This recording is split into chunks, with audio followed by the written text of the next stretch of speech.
Hi guys, and welcome back to another episode of Rebuilding Wimbledon. If we could get 400 likes on the video, that would be bloody fantastic. Now, before we get into anything, I need to say several words that will make you, and obviously made me, incredibly happy, and that is the words upgraded scouting range.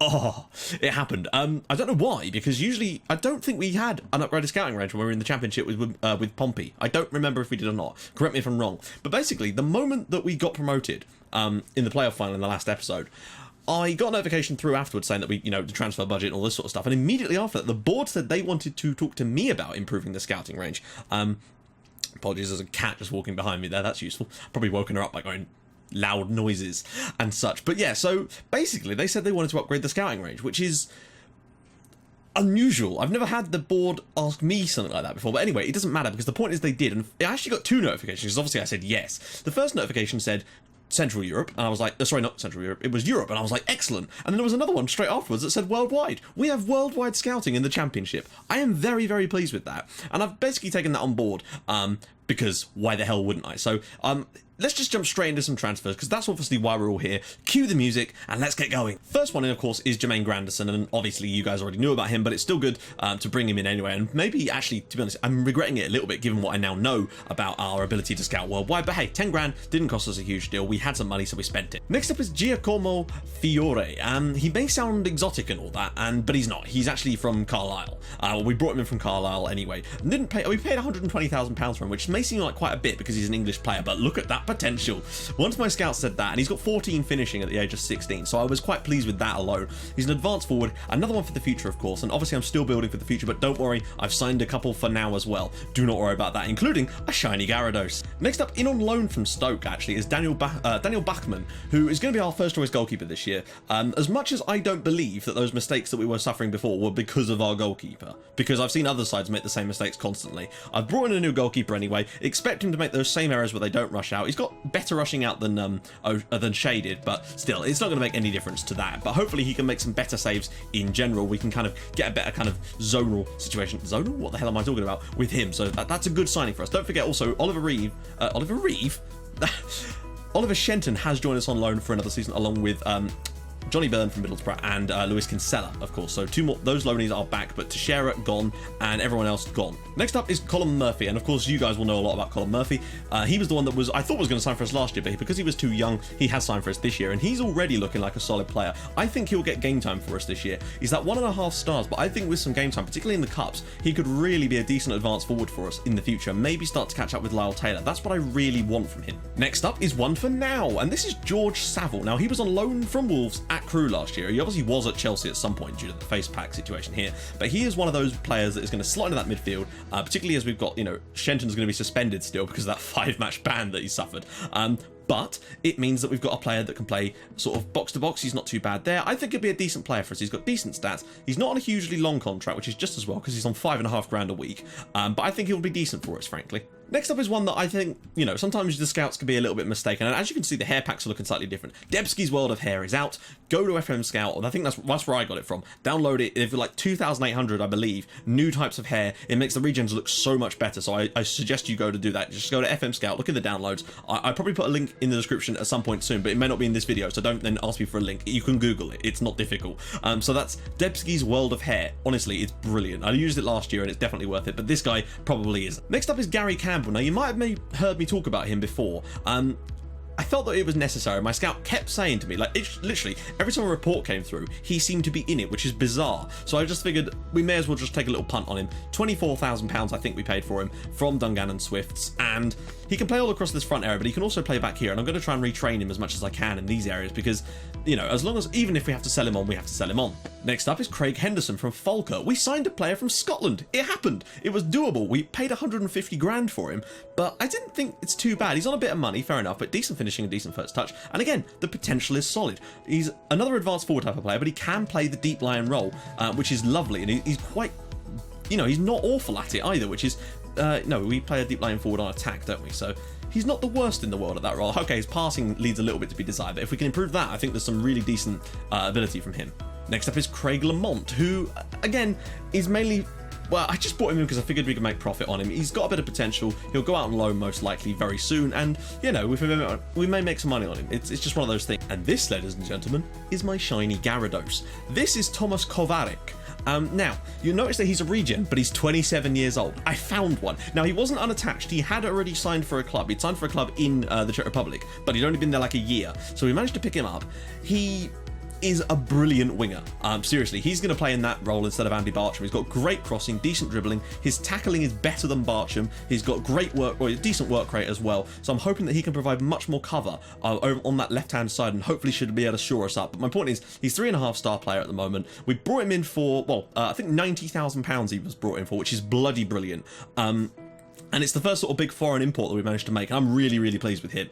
Next up is a young Romanian lad. Now, as you can see, we've been to Eastern Europe. I got some scouts. Interestingly, one of my English scouts I sent to Eastern Europe because I couldn't find someone that was good there, and they actually brought back some decent potential players. Now, this was the one that actually came back. Kovarik didn't come through one of those scout reports. I was looking around and looking at players, and I was just looking through teams in Eastern Europe, and I noticed there was a regen that was 27 years old. Thought I'd scout him a little bit more, and we actually managed to pick him up, so that's fantastic. But this guy did come through a scout report. He's more for the centre, but can play out on this left wing as well. This is Mihai Mitrea. He is Romanian, and we picked him up for a minuscule amount of money. I think it's about £40,000. Next up is probably one of my favourite signings, and he's another regen, but he is a proper regen, not one of the ones that, not the shiny Gyarados types. But he was released in Denmark by, I think it was AAB, released this guy, and we picked him up on a free transfer. He's not on stupid money as well. Look at that, 2.1k. He's already 3.5 stars, and he's got more potential to come, and I'm so pleased with getting in this guy. He's so good. I'm really happy. And we do actually have a brilliant new scout who has 20 PA judging and 19 CA judging, and he's a Scandinavian, so expect lots of Scandinavian imports. I couldn't believe it. The guy's name is Yanni something or other. I'll show you guys the new scouts in a second. And lastly, is a player that actually isn't playing for us currently, but we did bring him in anyway. Now, the issue with him, he came through in our first sort of Brazilian scouting report, but the thing I was interested about him is the fact that, I don't know why it's saying that, but hang on, let's take a little look at him on the scout report page. Right, so as you can see, current ability, he is a 4-star player. The problem is he can't play for us currently because of work permit issues, but when we had the choice to either sign him or not sign him, I said, right, screw it, we're going to get him in anyway, because at the worst case scenario, we can sell him for his release clause of 1.5 million, and that'll make 10 times the money that we paid on him. He's gone out on loan, but if we can get him into the team, then that's even better. So for me, he's a really solid player. The only player that has left the club is Michael Brown. Now, the reason for this is because he was playing that attacking midfield role. We don't really use it anymore, and I just figured we need to get some money for him while we still can. So we sold him to Watford for £250,000 with another 500 in add-ons, as well as a 50% of next sale clause. I'm excited about that. So yeah, he may well develop into a world beater, but I just don't think he'd ever be able to be that for us. But we can make loads of money off of him in the meantime, which is always nice. Right, guys, yeah, so my regen video I put up a little while ago, a couple of days ago. Well, it would have been to you. To me, it was a couple of days ago. It was more like a week for you guys, probably. But yeah, so it went down reasonably well. Some people didn't like it, but then, you know, I don't know. It's just one of those things. If you don't like it, don't watch it. But some of you said that you used it and found some players, which is great. I managed to use some of the things that I tried in that one to get me some players as well. Now, I'm still going to be looking for some loanees. As you can see, we're a little bit sparse when it comes to loanees this year, which is in a good way, really. But obviously, that's because they're mainly injured. So Kinsella and Byrne are both injured, as is Oliver Shenton as well. He's injured as well as... Oh, he's not suspended anymore. That's good. And Kovacic is also injured. So it's not perfect, but it's something. So yeah, basically, I'm going to try and get ourselves in a lone deep line forward just because I want to get someone that's really competent here. And I also want to get a lone centre-back just to be sure, because in the midfield, we're looking solid. Bartram, Saville, Reeves and Frankham looking good. Tony Harris is still at the club, unfortunately. The problem I've got with him is that nobody will give... He's on the transfer list, or he was, and every time a bid came in, it was always non-negotiable. I don't know why it is. Like, no one will put in a bid that I can actually negotiate on. I don't really understand why that is. I've tried moving his asking prices around. I've tried everything. And unfortunately, we can't put in that clause. And I'm not going to sell him unless we can get that clause in, basically, which is a little bit annoying. But what can you do, basically? Is there anything else I want to quickly talk about? People like the suit that I wore in the Johnston's Paint Trophy final, which is great. Someone said was that suit Lyle Taylor made. That's a terrible pun, but I appreciate it. And no, it wasn't. You could tell if Lyle Taylor had made it, because it would be falling apart under pressure. So there's that. Now let's move on. Frankham I actually looked at Frankham's stats and I figured out the reason that we're so strong on this side, because Frankham has much better, look at that, he's got 10 tackling, decent work rate, not only that, but he's a really good defensive winger as well. Someone also wanted to see his stats, so there you go. So that's why I think we were so much better down that side, but I'm hoping that with the introduction of, what's his name again, I keep forgetting his bloody name, Kovarek, we should have a bit more strength down there. Now, I've actually prepared a second version of the tactic with the deep line, the defensive winger on this side, as well as a goalkeeper on defend on this one, to maybe use in some away games in the tougher matches so far. So financially, we're looking okay. We had some of those friendly leagues, as you'll see from the friendlies that we played. We actually beat, who was it we beat? We beat Chelsea in a friendly, which was amazing. So the money's been slightly better. It's certainly improved us slightly. But we've got Luton today in the first round of the championship. So that's a big deal for us. Obviously, the championship is looking like this because why wouldn't it be? But yeah, so that's basically how it is looking at the moment. Let's just take a little look at who came down. Huddersfield came down. We already know that, didn't we, from the last episode? Let's just jump straight into the game. Okay, good. Right, so they're playing a 4-4-1-1. Let's do a quick pick and see if we don't need to make any changes, do we? Most people are fully fit. There's a few that are still lacking a little bit from that. Loveridge has not had the best preseason, I have to say, but Lyle Taylor has, so that's always nice to see. I want to try and bring in some of these guys like Murphy and Campbell and Rattray this year. I want to get some more game time for them. Hopefully, once these injuries start to clear up, we'll be looking a lot stronger. It is going to be difficult this year. I'm not going to make any mistake about that. It is going to be incredibly tough. Are we set for... No, we're still on extended highlights. Right, okay. I just want to have hope. The board have said that basically our plan this year is to fight bravely against relegation, which means that technically we could go down and they could still keep me in charge, which is good. It's nice to have that sort of comfort, but I really don't want to have that happen. I told the players I wanted us to stay up. They all got angry at me because they said, oh, we can't achieve things like that. Well, why bother trying then? But yeah, it's interesting to see Luton up in this league already. I mean, back-to-back promotions for both Luton and Wimbledon is mental, but there you go. Touré's going to play instead of Kinsella today. He's not as bad as he was. His attitude has improved slightly, but he was still one of the main troublemakers earlier on. I've actually made the pitch smaller, because I figure that if we're playing a high line, having a slightly smaller pitch could just stop people from getting behind as much. Loveridge is across. Can he turn? He can score. That's what he can do. 1 minute in, first championship goal, and James Loveridge, I said he was in poor form, and now he's made up for it. Lyle Taylor slips it through, and Loveridge puts it in. Now, I don't expect that these two are going to be our strike force for... I want to try and bring in some new strikers, because as good as they are, and as much as they've been great servants to the club over the past 2 years, basically, I still feel we need a little bit extra. Their fullbacks played Loveridge on side. That lovely composure as well to take a touch and drill that past the goalkeeper for his first goal in the championship. And we go top just temporarily here. But if we can win against Luton at home today, that would be the perfect start. I'm hoping that having Andy Barcham back in his more familiar role might just help us as well. Taylor, it's getting in there. Oh, that's... What's happened there? Penalty? No, that looks really harsh on Luton Town, I have to say. I genuinely didn't know what even happened there. But if Lyle Taylor can step up and make this 2-0 to Wimbledon here, I will be very, very happy. Barnsley, interestingly, are winning away at Hull. Go on, Lyle. Get yourself off to the perfect start. And he has! Wimbledon 2, Luton Town 0. I couldn't think of a more perfect start to the season, really, than playing against the team that came up with us, because it gives us a really good chance to start the season in the Championship with confidence, going into some probably more difficult games, though we do have Crawley to come. We're expected to get to the second round of the Capital One Cup. Since we're playing Crawley, I feel that's possible. And we're expected to get to the third round of the FA Cup. Barcham's across, and holy crap cakes, Batman. It is 3-0. Loveridge has got 2 goals already, and we're 3 goals to the good on the opening day. Luton don't appear to have strengthened a great deal over the summer. Look at how easy this was. Frankham dinks it over the top. Barcham's in there in a much more advanced position, drops it across the box. In comes James Loveridge, and it is 3-0 to Wimbledon. His 40th goal for us. That's incredible. And we might well be top after day one. That's insane. Mark Anderson's had a good game so far, which is nice. If we were to go and put a few more past them, imagine the confidence from a win like this. Saville up to Loveridge. Taylor's through again here. Lyle Taylor is through and he's missed the sitter. That was a really good chance.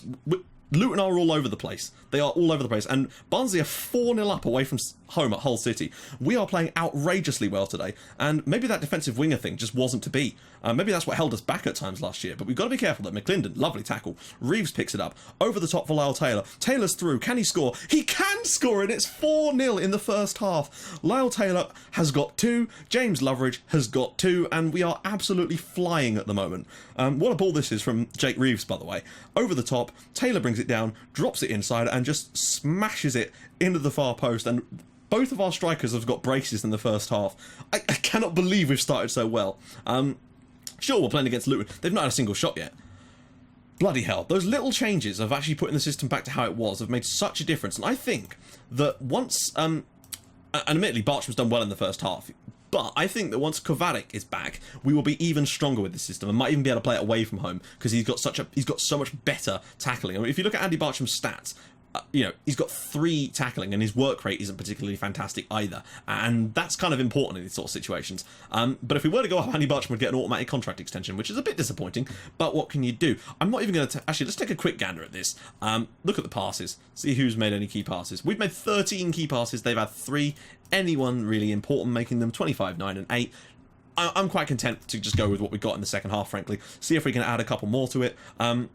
I think the smaller pitch is going to help us too. As much as things like that shouldn't really make any difference, if we're playing a high line, a smaller pitch might actually help us because it means that there's less space for other teams to get in behind when they're playing at Kings Meadow. Now, of course, I don't know when our new stadium is. I think our new stadium might be done at the end of this season, so we might actually be able to move in after this season. And imagine if we were to, well, we won't be able to move in we'll already have played in it before we get to the Premier League in theory, because of course, and I'm saying before oh, Reeves is in and it's 5. Frankham with the ball. Wimbledon 5. Luton Town 0. Holy shit snacks. I'm trying to think what our biggest ever win was the 6-1 win against Birmingham City, I believe. And that wasn't in a live com. This is a live com. Frankham with an absolutely wondrous ball. Jake Reeves is in there. Reeves has signed a 4-year contract extension with a 3-year option on it, so potentially a 7-year deal on not particularly great money for him, frankly. Oh, no way. Surely there's not more goals in this. Luton are absolutely getting destroyed here. Toure oh, hello, we're going to lose a goal here. McClendon, that's, again, from the throw-ins. I don't know what's going on with those. I still haven't been able to figure it out. McClendon's missed an absolute sitter for Luton there. I don't know what goes on with that. I've still not yet figured that out. I've moved it around. I've changed who takes the throw-ins, although that's not really a good idea because obviously the good players taking it. But I don't know. Bartram's going to have to come off, but we've got no one really to come in for him at this stage. Gary Campbell will probably have to suit for now. Lyle Taylor has had a good game, but I want to try and bring him off for someone. Actually, no, we're going to get Murphy on for him as well, and maybe get Reeves off for actually, I'm going to make 3 subs because we're winning by enough goals. Harris is going to come on for Jake Reeves. We're 5-0 to the good here against Luton Town. We're going to be top of the championship after day 1. Don't expect us to stay there, but the fact that we've even put this number of goals past Luton and potentially got a clean sheet with it too is fantastic. Not really done a lot since the substitutions, but it's fine. Most of the time they take their foot off the gas at this point in the game, and that is going to do it for us surely. And let's just see, unless there's one more shot for us. Harris maybe?